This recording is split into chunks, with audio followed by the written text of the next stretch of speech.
Hi and welcome to my PlayHouse. And today we're gonna be trying out some RAM in this.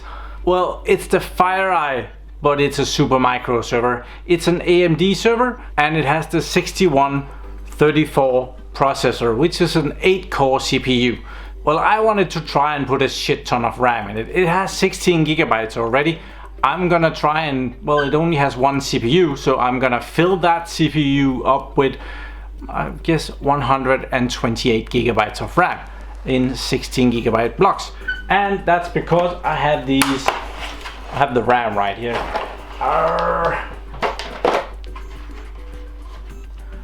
I have these Kingston blocks that I want to try in this server, and these are 16 gigabyte blocks and they are 1.35 volt RAM, so they're DDR3L RAM, and I want to put some of those in. I have these in my little My PlayHouse shop, which is linked in the description, and there's a discount if you get 4. But let's see if this works before you go purchasing RAM, because don't want to buy RAM that doesn't work. But really, this works in most servers. I have already tried it in the Lenovo Model 2 and it works great there, and the Lenovo Model 3 should work great there. I only tried it in the 2 because the 3 it's so similar. Also the Model 4 will work great, and we tried it in a video in their Dell R710 and the HP DL380 Generation 6. So this is a all-around okay RAM block for a really fair price. Link in the description. So let's try it in this Supermicro server. By the way, I fixed the server 2019 installation on this. After I updated the BIOS, it didn't want to boot. And oh yeah, I fixed that. Kind of just reinstall it. I hadn't put anything special on it anyway, so in this instance there really wasn't any reason to do a lot of trouble and go through and see if I can fix the problem. It was easier just to reinstall. So but let's put in some RAM. I have some of the RAM in this box and I just needed the box, but all of this was on top and I got really lazy, so I just brought the whole thing. So we're gonna be putting in, let's see. Oh, we should probably disconnect power. That's always a good thing. This server is kind of like always on. It has the management module in there, so even if it's powered down and doesn't say anything, it will still be powered. So let's connect, get some grounding here, and it already has Kingston RAM in here, so it's not going to be any difference to replace this Kingston. Let's see, all the blue slots are occupied, and these were 4 gigabyte blocks, so we will be taking those out. I'm probably going to put them back in. I am just curious to see if this will work. Yeah, these are 1.5 volt modules, so will this work? And we will just, should we start putting in the modules where it's blue?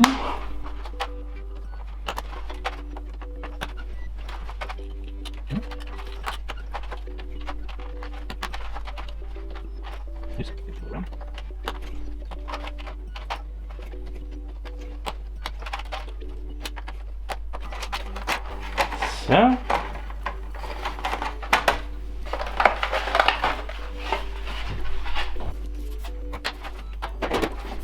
So I have powered it back and ready to test this out. Let's see what happens. It has this cool display. I have been looking for drivers for it and I got pretty close. So I actually just need to figure out how they are using this. Apparently this is running through some kind of USB, which makes a virtual serial port, and yeah, you need a piece of software to get that up and running, but let's see what happens. Not, oh, okay. Let's see if we get something on the screen here. If not, we're fucked. It blinked over here on the keyboard. That's usually a good sign.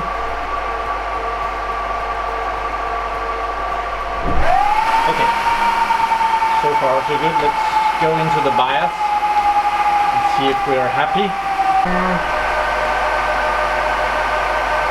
We are in the BIOS. We have a shit ton of memory now, 131 gigabytes. That is most likely just about 128 gigabytes of RAM. So it sees the RAM. That's a cool thing. Let's see if we can see some more RAM related information in here. It says that the memory speed is 1333 megahertz. Very nice. Has a lot of information about what it's doing to the RAM. So it's RDIMM ECC. RDIMM's ECC. Okay. I really must admit that I was expecting it to do some kind of complaining here. Oh, I always forget. This is a 2.3 gigahertz processor. The AMD Opteron 6134. So an 8-core CPU, not particularly fast. So yeah, I don't think we need to do anything in the BIOS. Let's just check Windows and see if we're good. So in here in Task Manager, we can kind of under Performance, we can also see some RAM. And yeah, we have a shit ton of RAM now, 128 gigabytes DDR3 RAM. And the memory speed is also in here, so that's cool. We're not using very much of it. We're using 2.6 gigabytes out of this 128-ish RAM. And yeah, we are all good. So I must admit, this was too easy. And also here under the control panel, it also says 128 gigabytes and the processor and all that good stuff. So yeah, cool. So this video became way shorter than I was intending it to be, but we could try and explain something. Kingston RAM, like this RAM here, Kingston has a tendency to have their own warranty on their RAM, and they kind of often say that it's limited lifetime warranty, which means that if you follow all of their strains and weird things, well, you can actually get lifetime warranty. That I believe you have to have the receipt and stuff like that. So yeah, it probably doesn't apply to the RAM I have right here, which I, by the way, have enough so that I am selling off. There is, if you have a branded server and there is warranty on your branded server, it could be, this is old RAM, but this is IBM RAM. If you have an IBM server and the server is under warranty or has service on it, as long as you have branded IBM RAM and put it in that server, if the RAM block fails in that server, well, the server's warranty or service will cover the IBM branded RAM, which is kind of cool. In the other instance, if you have an IBM server or Lenovo server and you put in Kingston RAM, well, it's not Lenovo or IBM that will cover that. In that case, it's gonna be Kingston that replaces that RAM block. The same goes with Hewlett-Packard RAM. Here's a Hewlett-Packard RAM block, also branded. It's of course not a Hewlett-Packard, it's really Hynix. I'm not sure how you say that, but that's the brand of the RAM, but it's branded Hewlett-Packard RAM. So Hewlett-Packard, as long as you put this in a Hewlett-Packard server, there's warranty or service on the server, well, they will cover this RAM block if it's in the server.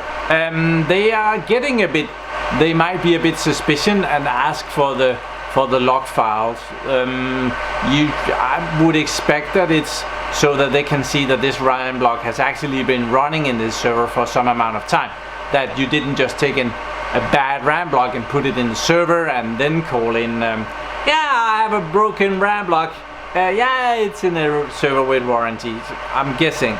But most of the time, of course, they'll just have to check if it really is the RAM block, or if there's something wrong with the system board or the server, or if this RAM error could be fixed in a firmware update, which yeah, that's a different topic, but it's bloody irritating that the firmware is always bloody broken.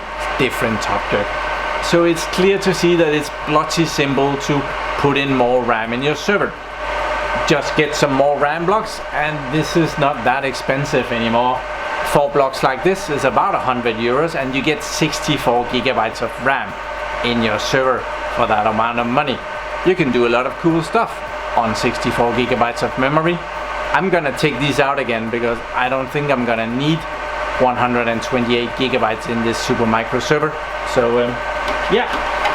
So when I made the first video on this Supermicro server and installed Microsoft in it, well, the dick jokes was just lining up to be told. And in the comments of the video, someone suggested something and I suggested another thing, and I thought, whoa, that's not that bad an idea. And that was branded condoms.